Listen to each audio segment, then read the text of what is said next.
Fall Guys is a game where 15 people jump on top of each other in a basket full of eggs. It's a game where you hug a big wiener man. It's a game where a giant fan sends you flying onto another platform where you ragdoll into another spinning thing, which sends you flying onto another platform where you ragdoll into another spinning thing.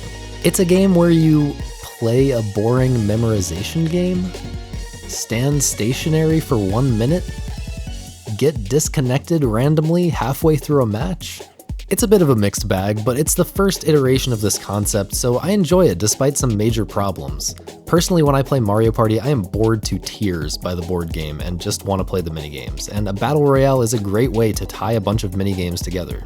It is kinda strange having such a big competitive angle in a casual party game, but I think the minigames for the most part strike a good balance. It's immediately obvious what you're meant to do, and the controls are simple, but there's some skill that comes from learning how to read the mob and position yourself accordingly.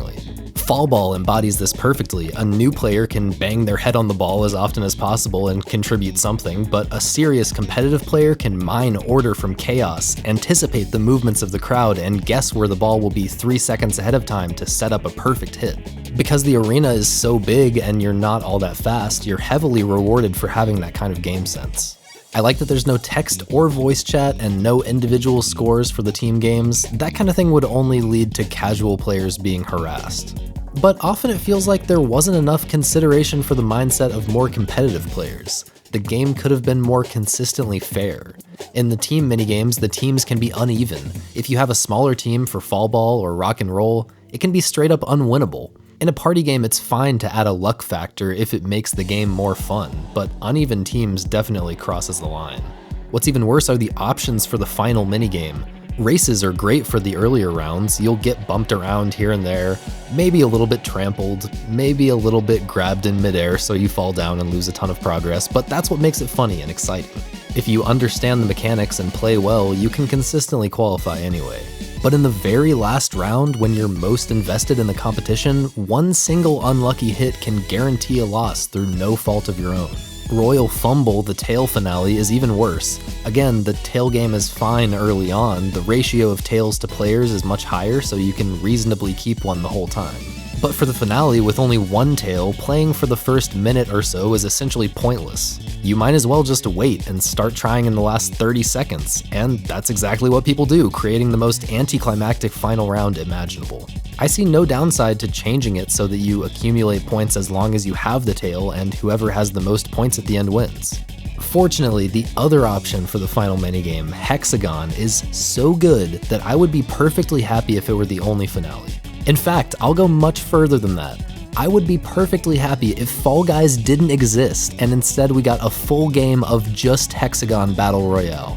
I'm serious, I think if all the development time went into expanding and polishing Hex-A-Gone, it could have easily been a great game by itself. This game is all skill. It's a brilliant mixture of real-time strategy and rhythmic platforming. It has zero downtime, there's only uptime when you're panicking figuring out where to jump next, and even further uptime when you're running like mad getting surrounded by 3 other dudes and getting knocked down 2 levels. Then the music does this.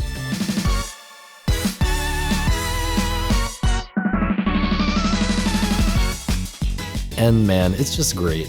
This is the kind of unique competitive multiplayer game we don't get often enough because there's no market for it apparently.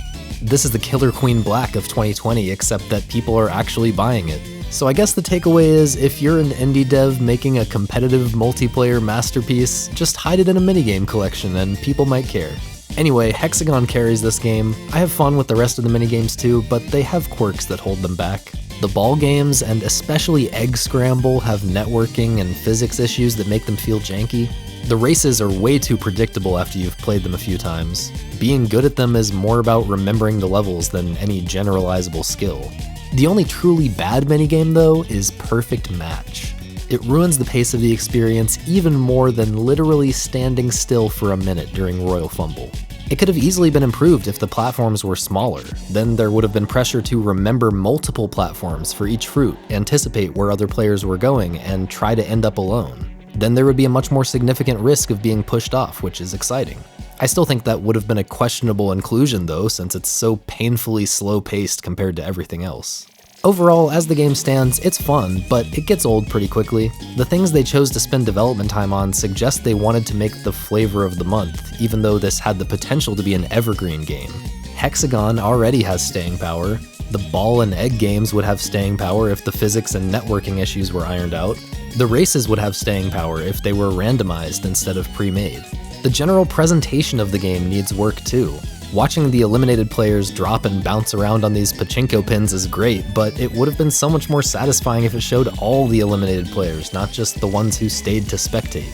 I like the brief minigame descriptions during loading, but the way it presents the minigame being chosen does not compare favorably to Mario Party at all. I won't even go into all the issues with lobbies, matchmaking, and leaving games. Point is, the game needed more time. They could have set themselves up to maintain a player base and continue growing as they expand the game. But instead, they'll be fighting to fix bugs and create new stuff quickly enough to stay relevant. Now, of course, it's unlikely they had the funding to do everything I suggested, but either way, it's sad because Fall Guys has a lot of unrealized potential. At the end of the day, though, I've had a lot of fun with this, especially when Hex-A-Gone is on the menu. I'll definitely revisit it in the future. Hopefully they can steer it in the right direction. I'm giving it a 6 out of 10. Thanks for watching. I'll see you guys next time.